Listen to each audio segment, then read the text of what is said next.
सर्वप्रथम सर्वांना श्री स्वामी समर्थ। 30 तारखेला गुढीपाडवा आहे। आपल्या मराठी माणसांचा नवीन वर्ष ह्या दिवसापासून सुरुवात होते आणि ह्याच दिवसापासून चैत्र नवरात्र सुद्धा सुरुवात होते। चैत्र नवरात्र ह्या दिवशीपासून आपण आपल्या कुळदेवीची सेवा करायची असते। तर बघा, खूप लोकांना आपली कुळदेवी अजूनपर्यंत माहिती नाहीये। तर अशा लोकांनी केंद्रात जाऊन तिथे जाऊन तुम्हाला मदत मिळेल की तुमची कुळदेवी कोणती आहे। आपल्या कुलदेवीचा नेहमी आपल्याला जो कुठला मंत्र असेल तो मंत्राचा आपल्याला जप करायचा असतो। कुळदेवीची सेवा ही खूप महत्त्वाची सेवा आहे, ती आपल्याकडून झाली गेलीच पाहिजे। जिथे कुठे आपली कुळदेवी असेल तिथे वर्षातून एक वेळेला जाऊन तिचं मानपान करायचं असतं। अशी ही आपली कुळदेवी जी आपल्या कुलाचा उद्धार करत असते। तर आपले सगळे सुखदुःख हे आपल्या कुळदेवीला आपण सांगत असतो। अशी ही आपली कुळदेवी, या कुळदेवीची सेवा ह्या नवरात्री उत्सवात नवरात्रीच्या 9 दिवसात आपण 9 दिवस आपण कायमची करायची असते, परंतु हे 9 दिवस जे असतात हे अत्यंत महत्त्वाचे असतात। जर का तुमच्या कुळदेवीचा मंत्र तुम्हाला माहिती नसेल किंवा कुळदेवी तुम्हाला माहिती नसेल तर ओम ऐं ह्रीं क्लीं चामुंडाय विच्चे ह्या मंत्राचा तुम्हाला रोजच्या रोज जप करायचा आहे।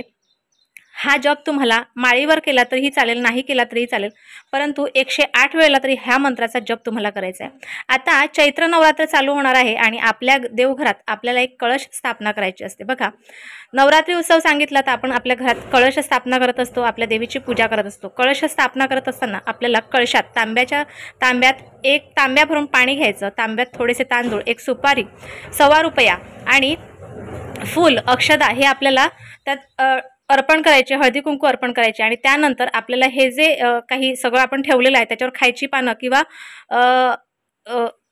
आंब्याची पानं, ज्या आंब्याचा आपण डहाळ त्याला म्हणतो ते डहाळ ठेवायचं आहे। त्याच्यावर जो आपला नारळ आहे देवाचा तो नारळ त्याच्यावर ठेवायचा आणि त्यानंतर हा कळश स्थापना आपल्या देवघरात करायचा आहे। हा कळश स्थापना आपण करतो त्यावेळेला ह्या कळशाची रोजच्या रोज नित्यनेमाने पूजा झाली पाहिजे। ओम ऐं ह्रीं क्लीं चामुंडाय विच्चे ह्या मंत्राचा आपल्याला रोजच्या रोज जप करायचा आहे, कारण हा जो मंत्र आहे हा आपल्या कुळदेवीचा असेल। बघा, ज्यांना कोणाला ही कुळदेवी आपली माहिती नसेल त्यांनी ह्या मंत्राचा जप केलाच पाहिजे। 9 दिवसात आपल्याला आपल्या कुळदेवीचा मंत्र तर म्हणायचाच आहे, शिवाय आपल्याला रामरक्षा म्हणायचं आहे, कारण आपला रामनवमीचा उत्सव चालू होतो। रामरक्षा ही आपल्या शरीरात जी पण कुठली व्याधी असेल, आजार असेल, हे दूर करण्याचं काम हे रामरक्षा आहे। रामरक्षा जे कोणी म्हणत असतील त्यांना माहिती आहे की रामरक्षेचा आपल्यावर, आपल्या जीवनावर, आपल्या पूर्ण शरीरावर त्याचा काही परिणाम होतो। त्याचबरोबर आपल्या कुलदेवीचा मंत्र म्हणून झाल्याच्या नंतर नक्कीच आपल्याला दुर्गा सप्तशतीचा जर पाठ करता जमला तर बघा 9 दिवसातून एक वेळेला तरी हा पाठ करा। जर का तुम्हाला 9 दिवसातून 9 पाठ जमत असतील तर नक्कीच करा, परंतु एक वेळेला तरी हा पाठ झालाच पाहिजे। दुर्गा सप्तशतीचा पाठ आहे आपल्या घरातून वर्षानुवर्ष नक्कीच परंपरा चालू ठेवा। आपल्या ह्याच्या आधी कोणी करत असेल तरी पण चालेल आणि आपल्यानंतर पण करायलाच पाहिजे ह्याचा आग्रह मात्र नक्की ठेवा। आपल्या कुळदेवीची सेवा खूप महत्त्वाची सेवा असते आणि चैत्र नवरात्रीत ही सेवा सुरू केल्याच्या नंतर तुम्ही कायम अशी सेवा करू शकता। ही सेवा तुम्ही संकल्पयुक्त किंवा संकल्प नाही केला तरीही चालेल, परंतु ही सेवा तुम्हाला करायची असते।